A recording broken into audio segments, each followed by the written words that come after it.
Let's start. Are you invested? Yeah, right. Yeah, that's a fun part to get it in. Like getting them to believe in the in the vision, basically. Exactly. Like it's gonna go through. Exactly. One thing that I love is that in your beginning of your journey, it was all solo. Yeah. And it was like learning through the mistakes. Yeah.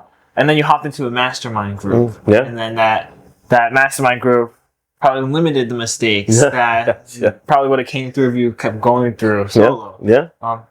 What was your mindset switch that you decided to hop into mastermind when you were just like, I can't do this by myself anymore, and the network that is around isn't. Yeah.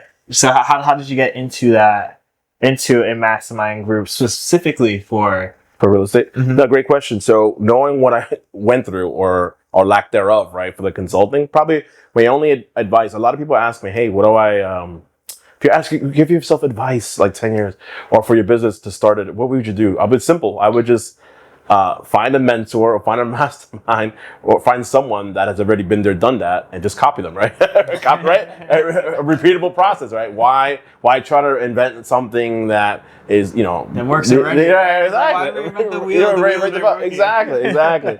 So that was my mindset with the real estate. I was like, once that happened in Madeira Beach, I was like, I'm not going through this again. I'm not wasting or spending 5 years trying to figure it out. So that's why I said, let me just, partner with Mike directly and his mastermind.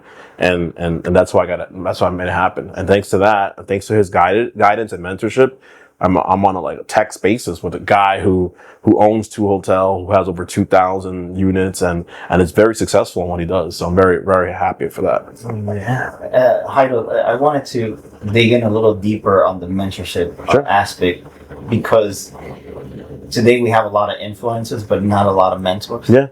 Right? Yeah. Everyone is an influencer. Yeah. Mentorship requires not only the mentor has to be competent and show up that they have the skill sets to do it and prove it. Yeah, of course. But also, mentorship is about investing. When your mentor looked at you, what you thought he saw in you that was worth investing? He definitely saw that I had the drive and the ability and the capacity to and be coachable. I just literally had this conversation an hour ago regarding a separate topic where a lot of folks, they think they know it all, but they don't know shit. excuse my French. Pardon my French, right? Yeah. So I think what he saw in me was like a gentleman who's a go-getter, who has a high drive, who wants to get it done, at whatever cost, legally, of course, and he saw that had potential, right? And so the reason why I brought that other conversation was a lot of folks, they think they know it all, but they don't know jack, right? But they're not coachable, right? So he also saw that, and I told him I'm very coachable. Like, I'm very humble. Like, despite everything that I've accomplished, like if I hire someone to be my coach or dash mentor, and if you just tell it like it is, tell me like it is, right? Because you don't need to sugarcoat it with me. Tell me what I need to do, because I may not see the blind spots because I'm in it, right? So the coach or mentor could see it from the outside looking in, right? So tell it like it is. So I think that's one of my biggest positive traits, that I'm very coachable. Hey, walk us through a little bit about being coachable, because people become resistant to being coachable because of their own fears. Yeah. I'm pretty sure that you have some sort of doubts and fears. How do you overcome that to be coachable? Not very simple. Like, for me, it's all about reverse reengineering, right? So, I really want to make let's say 6 figures monthly for the, revenue rise for the business. I want to grow my sales team. I want to be able to have this summit get off the ground. I really want to have this cohort-based program, this next cohort get off the ground, right? I want to really be able to own 1,000 units within, let's say, 24 to 36 months, right? So now that I know the end goal, and of course, know my why is my 2 daughters, Emily and Emma. So now that I know that, you kind of reverse engineer backwards, right? So what do I have to do to get there, right? And in my position, or when it comes to being coachable, is saying, look, listening to someone who's already been there, done that, so that you don't make the same mistakes you do, and help when you create that type of roadmap to get to the end game, which is the 1,000 units or the 6 figures monthly. So that's what I mean by being coachable, is being able to sit down, listen for feedback, and then taking that feedback and making adjustments to whatever you need to adjust. And I think that's what separates the contenders from pretenders, right? Mm-hmm. Those that are really serious are the ones that want to do the work, right? A lot of people want the Instagram, the glitz, the glamour, the Lamborghinis, but they don't want to do the work, right? And I think that's where a lot of people fail. I love what you just said about being the contender, right? Yeah. And to be the contender is a lot of rigorous work, a lot of learning, a lot of listening to understand. Yeah. And also, once you have all this information, take the proper risk. Yeah. Because that in the business you are in, there's a lot of risk management that you also have to learn. Yeah. Yeah. How do you, now that you're learning how to play this investment part? Sure.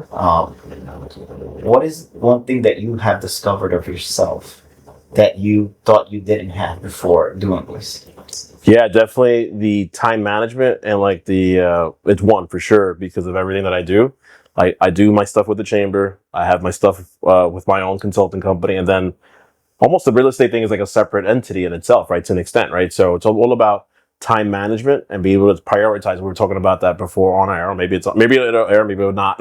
As far as prioritizing your tasks. So yeah. So and then my drive, man. Like I put in because I want to, like 60, 70 hours a week, not because I have to, but it's all about working past 5 to make sure that I have everything set for the next day. Or I was talking to what's your name? Kevin. Kevin, sorry, Kevin. Yeah, he's the most famous guy in the podcast. Exactly.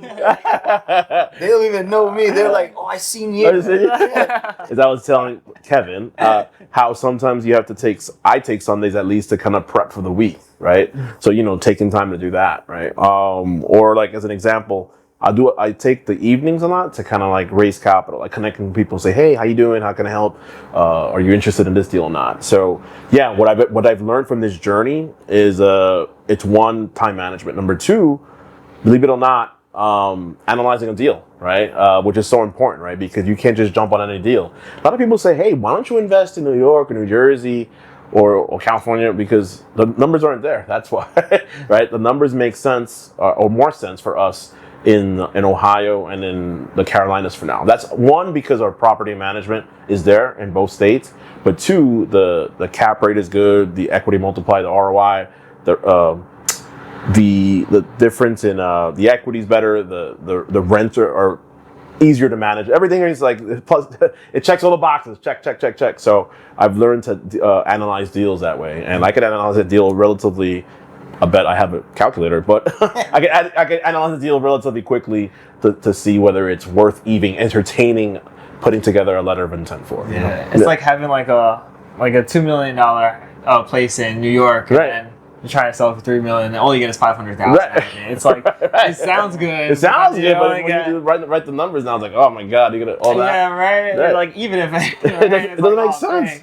It makes sense, right? Why? Yeah, exactly. Why invest in a $2 million property in Manhattan, where for that same money I could own a 20 apartments complex? Right. In Ohio or something. I'll cash value more. I mean, I'll have more cash flow more in a monthly versus an apartment. It doesn't make sense. That makes perfect sense.